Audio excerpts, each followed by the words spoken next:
Hey guys, so a really quick video about why my mini split air conditioner always is a little bit smelly or has like some kind of funky smell for about the first 5 minutes of turning it on. So this video is not about how to clean our mini AC or how to get rid of that smell, but just how to prevent the smell in the first place.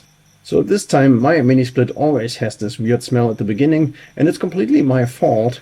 And that's because of the way that I'm turning it off. So you see, as soon as I press the power button on the remote, then there's still a different light. In this case here, this little timer icon on the inner unit that's still illuminated. And actually on my previous mini split air conditioner, the louver, or here this blade, that is now retracted or stopped moving, that would actually still keep moving for another 10 minutes or so.